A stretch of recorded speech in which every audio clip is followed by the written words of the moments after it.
Disclaimer. World's Most Dangerous Show does not condone or suggest the use of drugs or alcohol to enhance the experience of watching the show. Please enjoy responsibly. The World's Most Dangerous Show with Ken Synthrock. Album reviews of Von Hertzog. Special interview with Woodworm.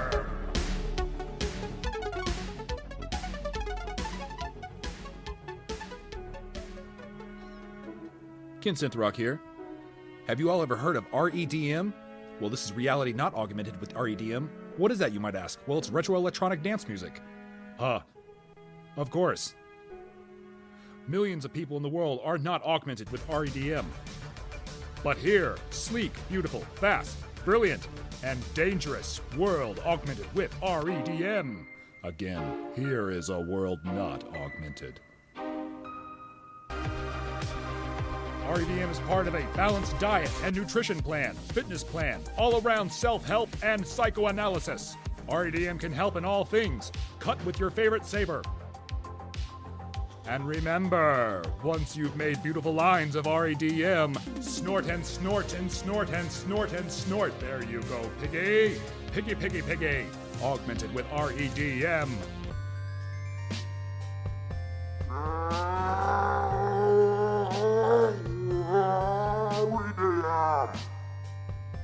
REDM. Not augmented with REDM. Von Hertzog ist übercool. Ken Synthrock here. I had a message from a certain Von Hertzog in my Facebook Messenger one day, and then it was a link to an album known as Sincerely Yours, a release from this great REDM producer. Von Hertzog has a certain touch to his music, and that would seem as a vapor, a stream, a jet of mist. There's a very misty quality to his music and very balanced. When there's a low end, there's always a higher end to balance it every time with another instrument. Von Hertzog is a very capable producer, and his album proves this in both the quality of the production and also in the quality of the actual music itself. Coast is Clear is a goth dance spectacular. I would want to hear this from the hunger.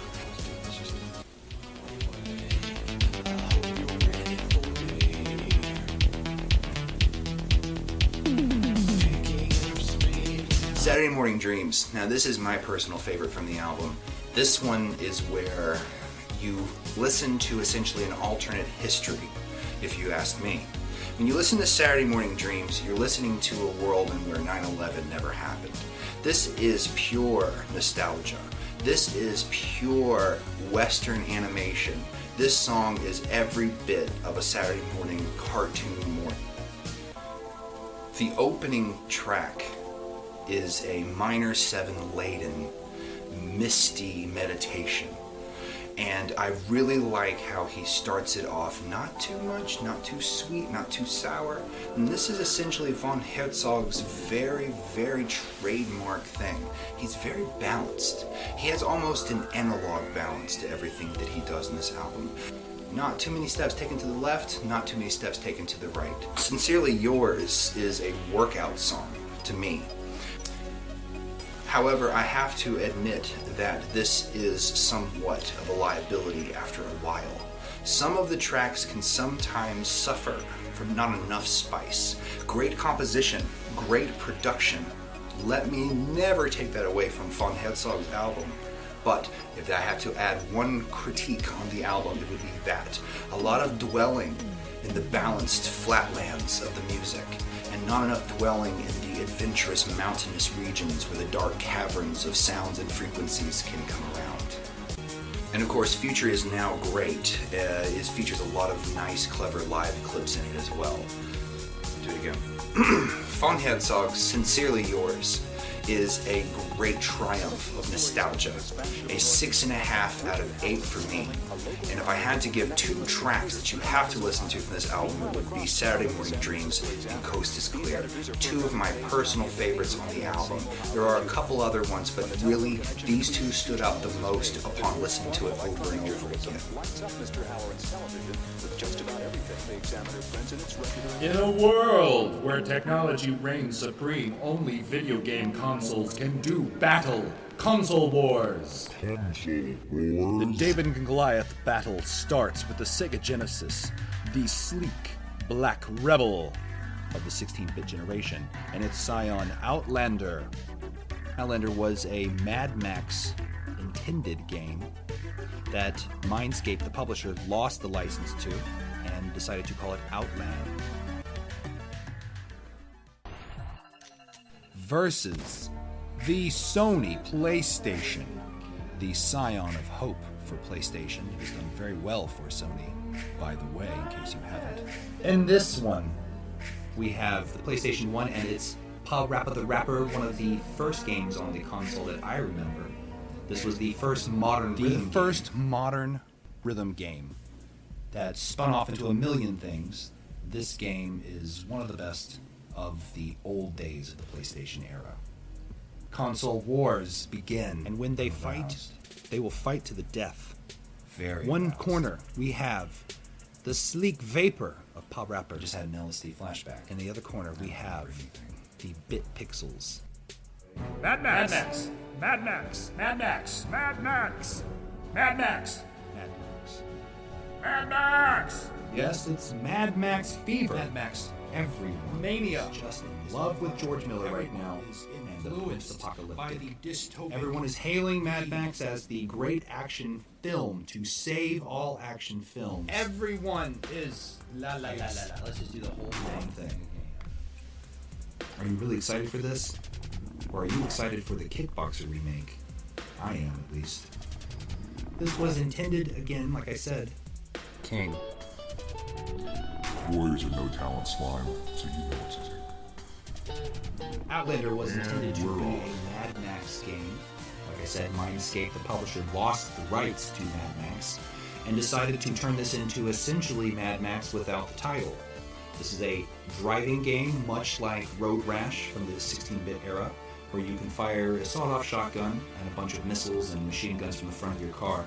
You drive aimlessly until you run out of gas, and then you have to find a town where you shoot people twice with your shotgun and punch them in the nuts. Now, this is a place where I left off, and I'm going to attempt to back up, but probably I'm going to fade into oblivion instead. Mad Max fever. Pa-Rappa the Rapper, the dog hero who goes to many senseis of life and learns how to fend off the antagonists of his life. I'm going to go ahead and try this out here. Let me get circle, X. I can do that, X. Square. Yeah, I got that. Triangle. This is easy. This is good. Oh, square, right triangle. Square, right triangle. Why am I doing bad? I'm still in bad. I haven't got to good yet. LLR. I can do this. I'm right on it. Jump, kick, chomp. Bad. And he's laying down. What's going on here? Punch, punch, punch. Circle, circle, circle. Awful? I'm not doing awful. I need to rethink things. My life is...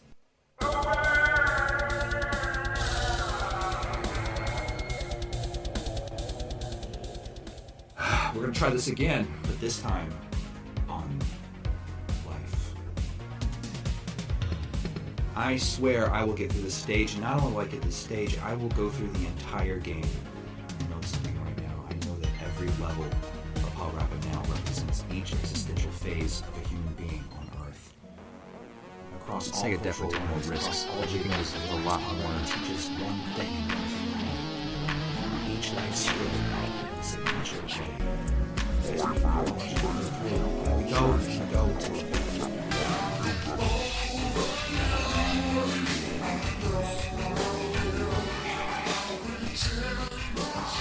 Vlad Smolyakov's solo project Woodworm has come a long way since then.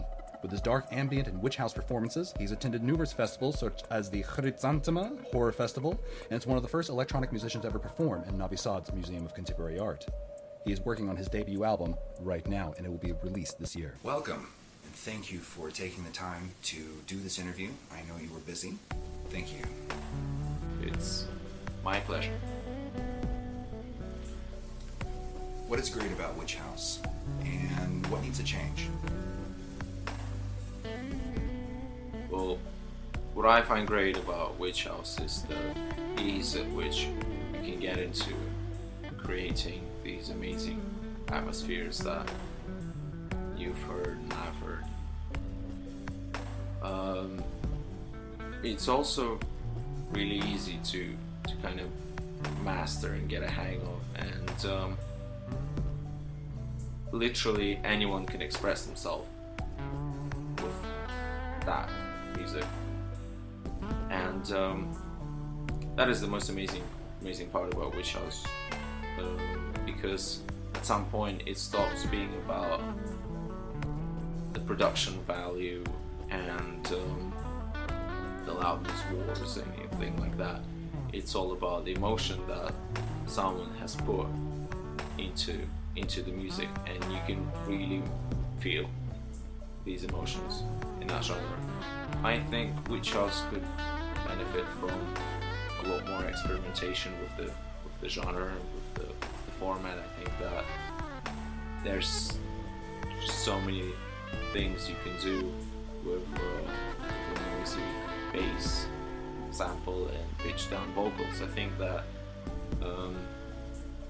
something needs to change in order to make it sound less monotonous, which does happen every once in a while. I mean, there are many amazing artists that are doing their best in kind of swimming against the stream. I've become quite saturated with the quantity of Witch House artists and not too amazed with the quality of it. Yeah. So what's great about synthwave, REDM, retro electronic dance music, and what needs to change? Everything is great about synthwave.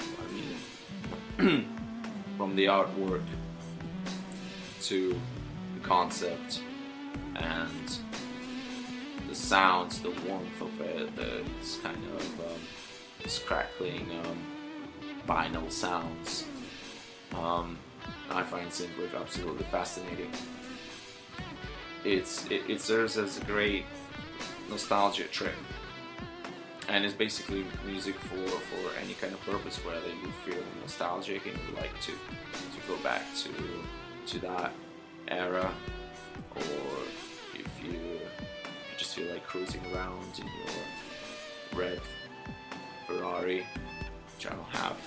Synthwave is a very specific genre, and to me at least it always brings this kind of nice, warm, melancholic happiness. That's what I love about it. I have a recorder flute. Would you like to jam with me?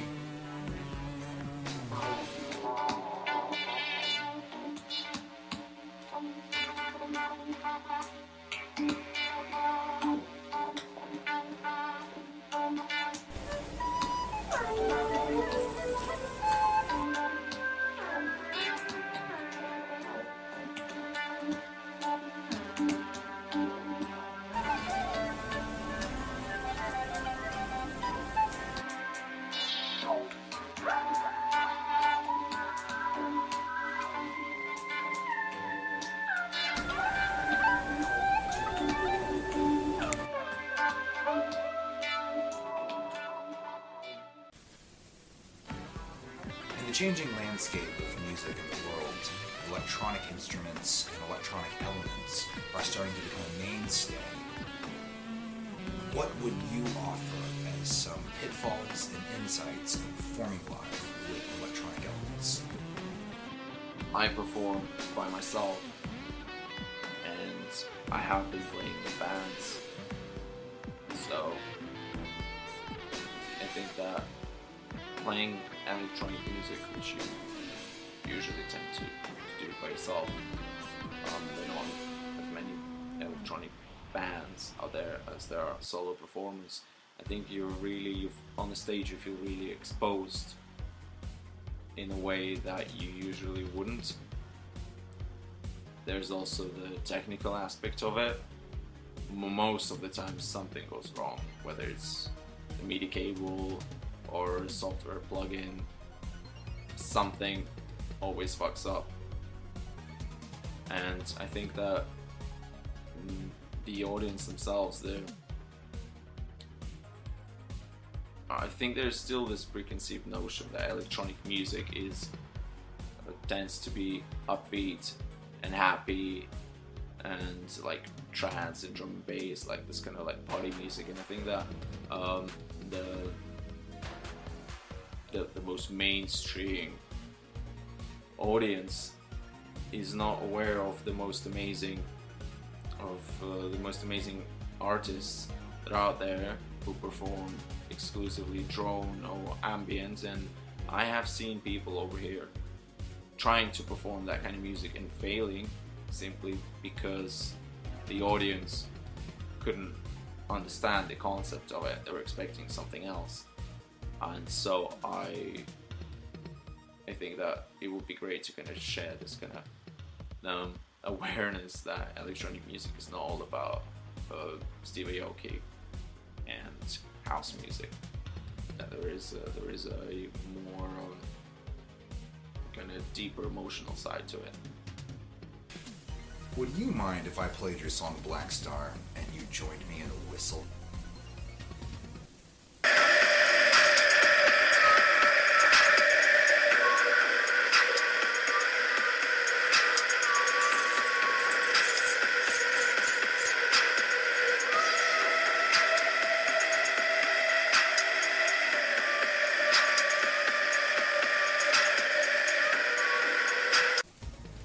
What type of visuals do you use at shows? Do they mean anything to you, or are they just random? When it comes to visuals, the first time I ever used visual elements in my performances was when a friend of mine came to a show with a laptop that had Linux installed in it, and we tried messing around with a projector, just projecting over me, and we put really stupid screensavers, which at that time seemed like really vaporwave-ish, and it was fun. But since then I've moved on to another program. It's called VVVV, like quadruple V. And my friend uses that, and every once in a while I invite him over to do the visualizations for me, which I hope to be able to achieve with hardware by myself live. And they're usually abstract, but they're more concrete than the music itself, because there are no vocals or anything like that in my music. And so what these visual aspects mean is generally just kind of give a more concrete message of what each song or my whole performance is about at that point. And I think it's a great advantage. I think that audiovisual performances are the future, just simply because these two go so well with each other, and I've never seen them fail. What is the most Witch House thing that you could do right now?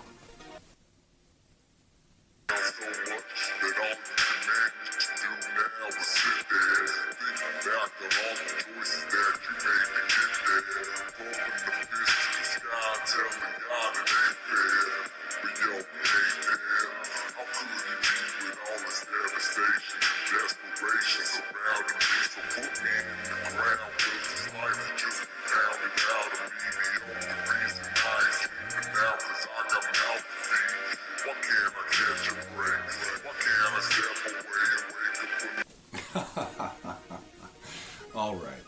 Complete the sentence. Electronic music needs more... Electronic music needs more cowbell. Put it anywhere, everywhere, in any track, every track. Everything needs more cowbell. Sex or love? Love is the answer. Love brings us closer to the Lord, to the light. I like love. One might say I love love and the feeling of it. Would your music be classified for making love or animal fucking? Or fucking. Making love, maybe. I haven't tried. Might work. Should be better than trap. Great answers, great answers. But for my final one, I really would like your insight. Are Swedish people genetically predisposed for making musical mega hits? Or are they really engineered by the Illuminati and a plot to control our minds via triangles? I don't think they are engineered by the Illuminati, but Swedish people tend to be really fucking good at making music. Thank you so much. Thank you so much, everyone, for watching, and I hope you were entertained, and I hope that any of you artists that want to be interviewed, please contact me. You can contact me via Facebook, Twitter, my email, or via YouTube. Thank you so much. Don't forget to like, share, and subscribe, and there will be better and more later.